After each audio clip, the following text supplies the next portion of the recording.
Welcome everyone to another expansion team episode. Last week we just won our very first playoff game. And this time we are playing against the Jacksonville Jaguars. I must have gotten setting wrong because normally we should have played against the Patriots. Hopefully change that. Would not even matter for the next round since in case we win against the Jaguars, we will play the winner of the Patriots-Bengals game. And every home team is favored by 3 points. We won against the Jaguars already, but they have a really good team. Their best player is Trevor Lawrence, and he's really a threat. Sixth best team in passing yards, rushing, midfield, but overall great offensive performance.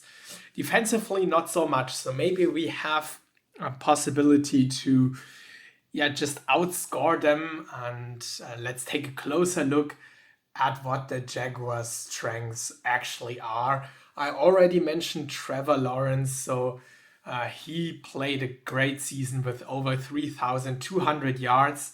He's a 90 overall here, especially good in accuracy. And looking at the season stats, 26 touchdowns, 10 interceptions. So maybe we can force a turnover. That would be really important. Other than that, Brandon Scherf is good on the O-line. Josh Allen, a threat at linebacker or edge.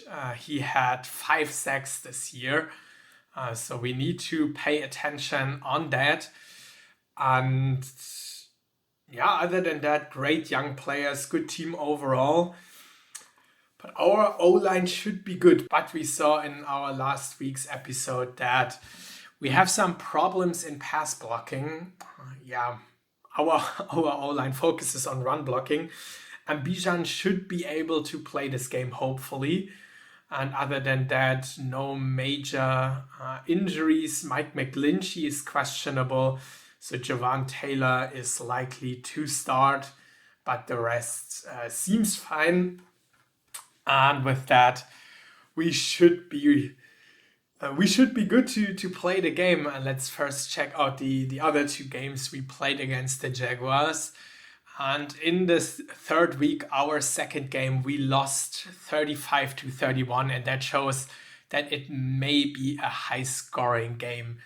Caleb Williams had a great game, but Trevor Lawrence had a perfect game. Or nearly perfect, but QB rating of 140, that's really good.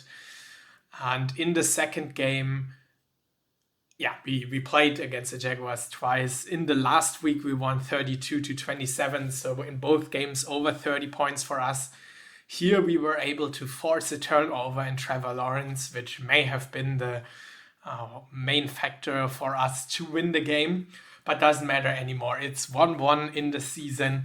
And now the playoff game is what matters. I disabled that it shows the scores, so I can click on Sim Game and then watch the highlights. I don't want to watch the whole game. I did that for the Texans series. I think now it should be fine with just following the highlights. And we have the ball. Caleb Williams, hands the ball off to Bijan Robinson. What a great rush. And that is a touchdown. What a rush by Bijan. Over 30 yards. And we are up 7-0. Now the Jaguars have the possibility to score right back. But Bobby Okereke with the tackling and the fumble. And we have the ball. Great start in the first quarter. Still a lot of time to play, only 2 minutes played. And there is the interception, Caleb Williams directly to Shaquille Griffin. So we're not able to extend that to a 2-score game. The Jaguars get the turnover right back, but we have the ball at the 2-yard line. Not sure what happened. I think the Jaguars made a field goal and now we scored right back, Bijan Robinson. Now we are at a 2-score game. Beginning of the second quarter, and it is an interception. Marcus May with the interception, so we were able to turn over Trevor Lawrence. but the Jaguars have the ball again, sacked by Bobby Okereke with a great season. And now an important sack on 3rd and 12. Now we have the ball, 11 minutes to play, but that is a sack. Daniel Thomas comes from the safety position with a blitz and Caleb Williams goes down. The Jaguars now in our red zone and a fumble, but Trevor Lawrence recovers and they now have 2nd and 10, or actually 1st and goal now. Trevor Lawrence with the pass, and this is a touchdown to Christian Kirk.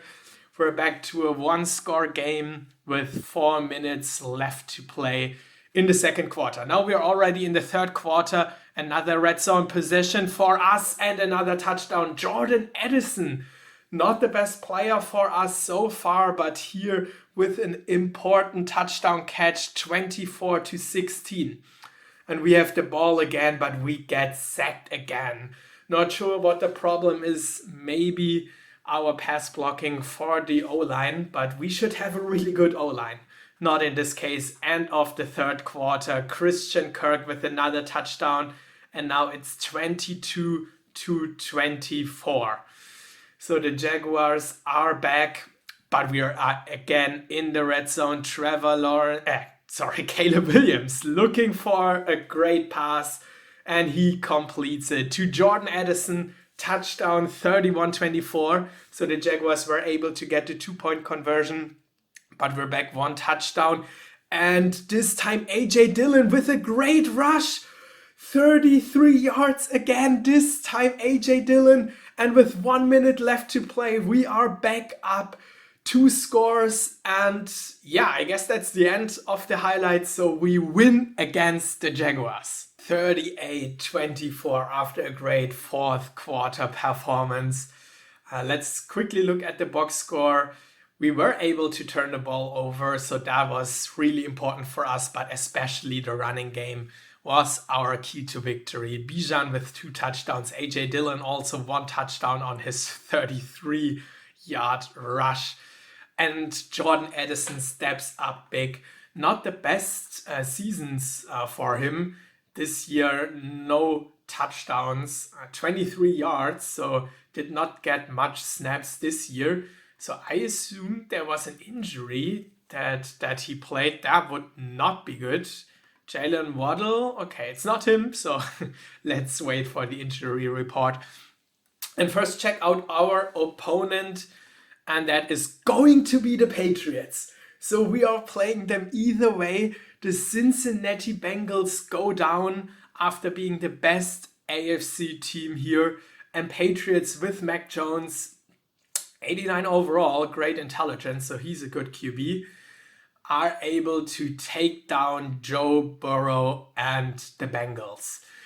He got injured, so that may have been a factor, but also Allen played a good game. Either way, Patriots are our opponent in the AFC Championship game. NFC Giants play against the Panthers, and here in overtime the Giants get the victory. And in the last game, Buccaneers against the Vikings. The Vikings win. Kyle Trask is the quarterback for the Buccaneers, so could be also a possibility that he starts for them in real life. He got awards, but only for winning championships as a backup. Kirk Cousins, the QB for the Vikings, but now we are in the AFC Championship game against the Patriots. What a performance so far. Patriots have a great offense, top 5 in both passing and rushing and points per game. Defense is not the best, so hopefully we can get the victory by outscoring them again. Our defense was really good over the season now against the Jaguars. Not so much, but hopefully it is enough for winning against the Patriots. Looking at the injuries, most players are probable. Caleb Williams, actually, that's not good that he goes into the game banged up. Not at 100%, but Bijan is back, so maybe we focus on our running game. to hopefully win against the Patriots. We did not play against them this season, so would be important for us to directly get the first win. So let's look at the highlights again, sim the game and watch the highlights. We are at home field advantage, so back in Germany, hopefully that helps us. We have the ball, Caleb Williams with time in the pocket and intercepted. Jonathan Jones gets it. So already a turnover early in the first quarter. And we get the ball back. Not sure if the Patriots scored a field goal, but Bijan Robinson back at 100%. And you can directly see that. 7-0. A 37-yard rush by Bijan, who is just unstoppable. And hopefully we can stop the Patriots now. And it's a fumble. Fumble tackled by Marcus Peters, and he turns over Devontae Parker with a fumble. We are up 10-0 and have the ball. And fumbled by Caleb Williams. Jonathan Jones with the second turnover. And now it's 10-10. So the Patriots had a field goal, now another turnover and a touchdown. Really turnover heavy this game. 2-minute drill now for us. We get sacked. We get sacked at the end of the first half. But the Patriots have the ball again. Cameron Hayward with the important sack. So we should go with a 10-10 score into the halftime. Yeah, and now hopefully come back stronger. Caleb Williams waits too long, gets sacked by Christian Barmore. What an intense game. So many turnovers, so many sacks, but now we have 3rd and 9 into the half of the Patriots. Great pass to Amon-Ra St. Brown. It's 17-10. We get the touchdown. We are back in front with 10 minutes left to play in the third quarter. Now we're already in the fourth quarter. Caleb Williams gets sacked by Josh Uche. Patriots had a field goal in between that, so it's 17-13. And we have now the ball at the 26-yard line. Caleb Williams with time and another interception. Marcus Jones. And now the Patriots with the chance to get back their lead. Caleb Williams not with a good game, but we have the ball again. Not sure what the score is. Caleb Williams, great pass to William Childs. Looks like a crossbody throw, and it's a touchdown. What a throw to William Childs. Only 2 or 3 quarterbacks in the NFL can make this throw. 2 minutes left to play. We are up 2 scores, and since there is no other highlight, I assume we are in the Super Bowl. Okay, this is crazy. I mean, we had 3 turnovers, 2 interceptions by Caleb Williams. Not a good game at all for him. Bijan with a touchdown. So rushing game was really here the key to victory. And Sam Brown and William Childs with the touchdown catches. I guess Mac Jones got injured. Yeah, he got injured. So that could also explain why Pratt, the backup QB, was not the best. So we had the injury luck on our side this time. We are in the Super Bowl. And our opponent is going to be the Minnesota Vikings. They destroy the Giants in the NFC Championship game. So Kirk Cousins is the QB to beat, 36 years old. Dalvin Cook is the unstoppable force. 4 touchdowns, 115 yards, 100 overall. Not the best year in terms of receiving. I was just looking at that, but rushing is what counts. 17 touchdowns, 1,300 yards, so that's really good. We need to stop Dalvin Cook and the rushing game in the Super Bowl matchup. But we are in the Super Bowl. In season 3? Are we in season 3? I think so. I did not play the Minnesota Vikings this year. And our rush defense needs to step up. We have the second best rush defense this year. So it would be really important that this stays that way for one more game. Caleb Williams would be the first rookie quarterback in NFL history to lead their team to the Super Bowl title. There you can see awesome offense by the Vikings, especially in the rushing game. They showed that against the Giants. And defense, again, not the best. So hopefully we can have a mistake-free game by Caleb Williams this time. He's not on the injury report. Most players are probable. Only Marcus May as an important player who is out. So it should be doable for us, hopefully. Let's quickly first check out the Minnesota Vikings roster. We already saw Dalvin Cook, we saw Kirk Cousins, and Justin Jefferson is, of course, their main threat in the passing game. 99 overall. He's actually on his last year of the contract. I don't assume that they let him be a free agent. I mean, would be great, but I guess he wants to have 30 million, something like that. Also not the best year, only 8 touchdowns, 800 yards. Still was the leading receiver for the Vikings. And I mean, we know most of the roster either way from the Vikings scenario series. If you have not watched that, it was really fun to go through different scenarios for the Minnesota Vikings to have a great 2022 season. And after that, also look at different scenarios. What helps them? Louis Cine here, really good. Great linebacker trio, actually. Harrison Smith still here, and Brian O'Neill to keep the O-line together. But of course, the rushing game is what makes them so strong. We have to beat them. Also here, I won't watch the whole Super Bowl. We did that for the Texans once, so we already have this experience now going through the highlights of hopefully the first of many Super Bowls. Vikings against the Wolverines. The Vikings start in the red zone and Dalvin Cook does what he does best, a touchdown. He already scored. Vikings are up 7-0 in their first drive, but we want to score right back. Already in the red zone, Caleb Williams with time finds an open Jordan Addison again. What a performance from him in the playoffs. Jordan Addison with the touchdown, but the Vikings are again unstoppable. Kirk Cousins gets sacked, it says in the text, did not see that here.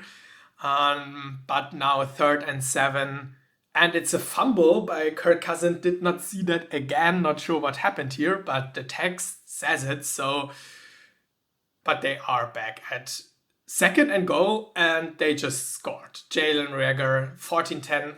I guess that was the drive after that because we also get a field goal. It's 14-10. We have the ball, and Bijan really explosive. Shows it here. What a rush by Bijan Robinson. His explosiveness is unstoppable. Bijan Robinson, 42 yards, and we get in front with under 2 minutes left to play in the first half. Now we're already in the second half, get sacked. It's 17-17, so the Vikings already had a field goal. And now we have to score the field goal, 2nd and 19. Or maybe we can score the touchdown. No, we get sacked again. Our O-line is a problem, and I don't know why. I really don't know why. But we have the ball. Again, hopefully we scored at least a field goal. Intercepted. Casey Case is in for us. So I guess Caleb Williams is injured and Casey Case already directly throws the pick six, 24-20.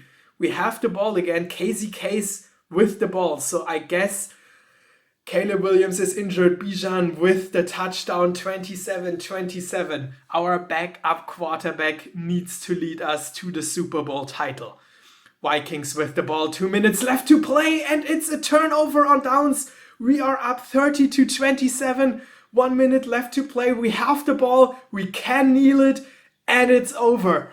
The Munich Wolverines win the first Super Bowl, and I waited for this a long time. We are world champions. this time for real, because we are not in the US, we are a German team and we are world champions. What a performance. I mean, Caleb Williams got injured during the game, would have been out for 1 or 2 weeks. Thankfully, it's the off season. Casey Case directly starts with a pick 6, but then gets the important touchdown to Bijan Robinson, who should be the MVP of the playoffs. Again, 150 yards, 1 touchdown, and also in the receiving game with a very important one. Casey Case, our backup quarterback. We looked at him in the Senior Bowl. We drafted him in the 5th round as our backup, and now he showed why. Not the perfect game, of course. Bijan is still the hero, but we have our very first Super Bowl. What a year. Now let's look at season awards, and that is really sad. Russell Wilson, as expected, wins MVP, so no award for Caleb Williams. Playoff MVP Bijan Robinson, as said, he deserved that. Great games by him, 5 touchdowns in the rushing game, 1 touchdown in the receiving. Really good by him. Offensive MVP Russell Wilson. Yeah, that said, Caleb Williams is not even here considered in the top 5. Russell Wilson deserved it, and also not for Offensive Rookie of the Year, Anthony Richardson. Also well deserved because of his rushing abilities. He showed why he got drafted before Caleb Williams. So still happy, and I mean still the perfect selection for us in our offense, as we saw in the playoffs and in the regular season. What a year. No awards for Caleb Williams, but he has a Super Bowl ring, so I think he prefers that. Defensive MVP Jalen Phillips from Miami. Cole Holcomb actually comes at 2nd. Also great year by him. And Rookie of the Year, Hart by the Chargers. 2 interceptions, 3 forced fumbles. No one from us here in consideration. But yeah, our first round and second round selection basically was Caleb Williams. Let's look at the All-Star Bowl. Caleb Williams at least in here. Russell Wilson, Trevor Lawrence. So awesome AFC quarterbacks. Bijan Robinson makes the list. Well deserved despite missing 2 games. CJ Ham here as the fullback. He also has 1 touchdown. For the O-line, I do not expect too many because of a lot of sacks. But Wyatt Teller, Lael Collins, and David Andrews in here. So our O-line isn't a problem. Not sure. Need to dive deep into analysis later on. But O-line looks good in theory here. Jalen Waddle also well deserved. In my opinion, that was really the key for the great season and for the Super Bowl title. Jalen Waddle, 13 touchdowns, 1,200 yards, great acquisition. And defensively, Mike Hughes, our cornerback, with 5 interceptions in here. Cole Holcomb, well deserved after coming up short in the Defensive Player of the Year vote. Bobby Okereke, 7 sacks, 1 interception. So same stats as Cole Holcomb, without the forced fumbles, of course, but awesome linebackers for us. They don't have the highest overall, actually both of them, but I mean the stats are more important, so really, really good. Brown, also a good acquisition. He is here in the Pro Bowl. We got him for Fletcher Cox, so great acquisition. 22 tackles, no sacks, but still really important to create the 2nd best run defense in the league. And kicker and punter are here. Well, at least something. Do not care about that too much. We have the championship. That is crazy good. What a year by the Munich Wolverines. After winning 14 games in the regular season, if I'm not mistaken, we made a playoff run. Caleb Williams leads us to victory. And this marks the end of the season. We will dive deep into the draft and the offseason. Not next week, most likely not the week after that. I have something special planned. but I'm really happy how this season went. Next week, there will be a special because we had a really big choice at the beginning of the year: sign Tom Brady or draft Caleb Williams. We chose Caleb Williams, and now we saw that this was definitely the best decision. We won the Super Bowl and we are perfectly set up for the years to come. But it would be really interesting to see how the season would have been if we sign Tom Brady and get him another weapon in the first round. So next week there will be kind of a mini scenario series, not really a series, but just one episode where I will go back to the beginning of the season and sign Tom Brady and see how the season went, what decisions have changed if we had Tom Brady. That will be just one episode next week. After that, as said, maybe something special with the Texans. And after that, the expansion team series will be back and will be, of course, back with Caleb Williams and our very first Super Bowl title. And we have a top 5 pick, so we can actually get better next year to be in position to win another one. Hopefully you enjoyed the playoff episode today. Thanks for watching, everyone, and see you next time to see whether Tom Brady would have been also able to achieve the same result. Bye bye.